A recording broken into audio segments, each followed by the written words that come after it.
Aujourd'hui, je suis à Jérusalem. La semaine dernière, je vous ai raconté quelques-unes des étapes de l'histoire de cette ville bien nommée, la ville éternelle. Eh bien aujourd'hui, je vais vous parler politique, ou plus exactement géographie politique, pour tenter de rendre lisible le sol de cette ville et comprendre les imbrications et les rivalités qui existent entre chrétiens, juifs et musulmans, mais plus encore entre Israéliens et Palestiniens. Alors regardons quelques cartes de Jérusalem. Voici les limites actuelles de la municipalité de Jérusalem. La ville a une population de 600 000 habitants, 430 000 juifs et 170 000 palestiniens, sur lesquels environ 15 000 sont chrétiens.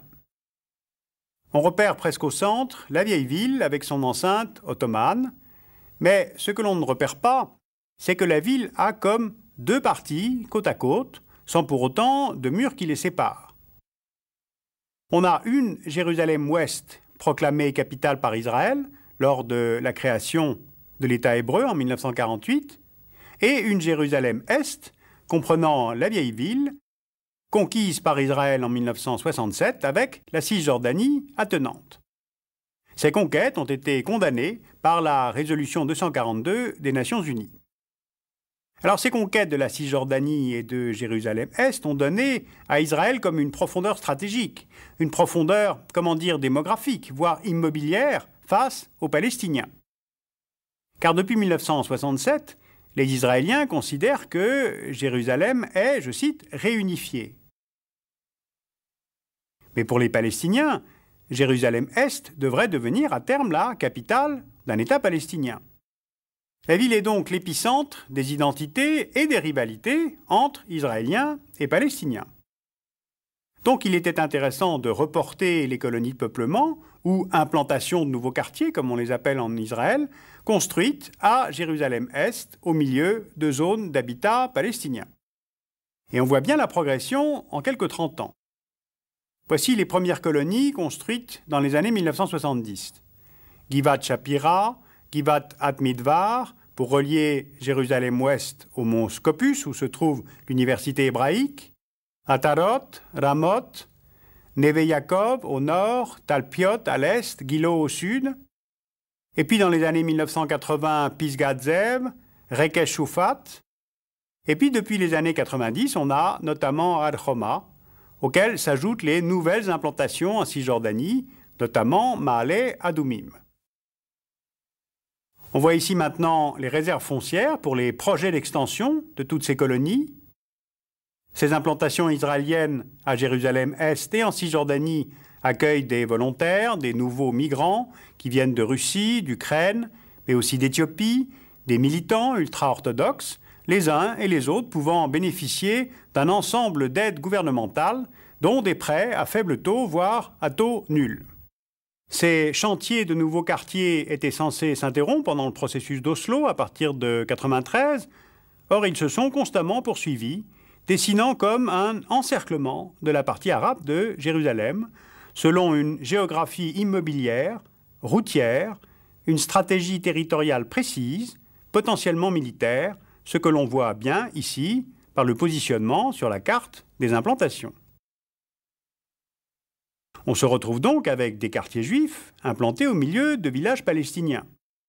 Et en période d'affrontement, comme depuis octobre 2000, certains de ces nouveaux quartiers essuient parfois les tirs venant de villages palestiniens proches. On le voit ici au sud de la ville, où ce quartier de Jérusalem se protège des tirs palestiniens grâce à un mur de béton installé devant les immeubles et les lieux publics particulièrement exposés.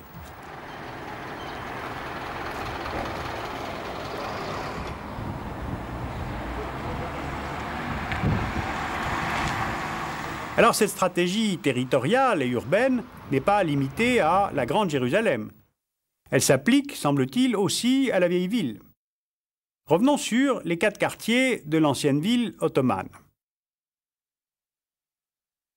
On repère ici le quartier chrétien, le quartier arménien, le quartier juif, le quartier arabo-musulman. C'est dans ce quartier musulman qu'une association juive internationale, l'Ateret Kohanim Yeshiva, rachète les maisons à vendre. Et voici sur 20 ans, entre 1980 et 2000, le positionnement des rachats des maisons arabes par des familles juives par l'intermédiaire de cette association. Cette carte m'a été fournie en février 2001 par l'organisation Ateret, et pour cette agence, la démarche est, selon les acheteurs, immobilière bien sûr, mais aussi historique et religieuse. Jérusalem est une ville juive et doit le redevenir. La démarche est altruiste, car les Palestiniens ont besoin d'argent. Elle est discrète, parce que les vendeurs ne doivent pas être dénoncés à l'autorité palestinienne. En fait, elle semble symbolique, voire conquérante. Sinon, pourquoi afficher sur ces maisons rachetées à l'intérieur de la ville arabe des drapeaux israéliens, un peu comme un trophée ?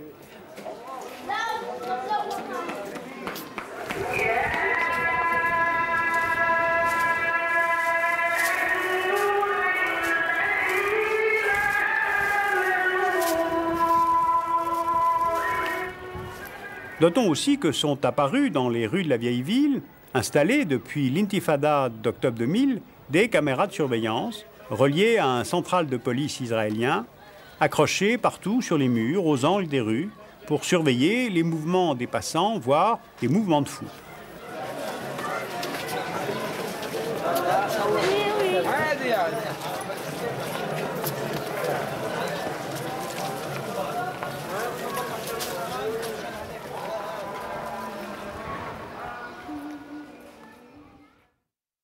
À l'échelle de la municipalité de Jérusalem, le budget de la ville ne fait pas de distinction entre les deux parties, Est et Ouest.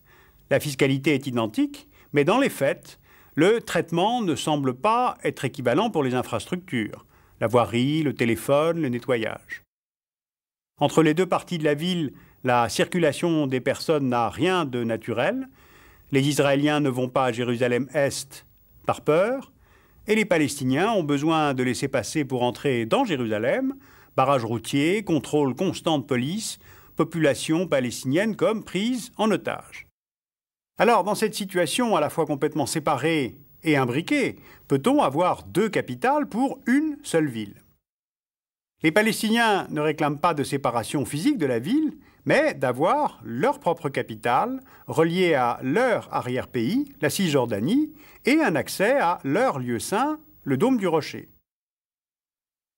Et du point de vue de la partie adverse, Jérusalem réunifiée est capitale d'Israël, tel que ce fut déclaré en 1980. Sauf que personne, à l'exception du Costa Rica et du Salvador, ne reconnaît Jérusalem comme capitale. Les ambassades restent à Tel Aviv, y compris celle des États-Unis. Et qu'est-ce qui empêche les grandes capitales de reconnaître Jérusalem comme capitale d'Israël ? Eh bien, le non-règlement de la question palestinienne. Dès lors, l'unité physique de la ville avec une municipalité et deux capitales, est-ce réaliste ?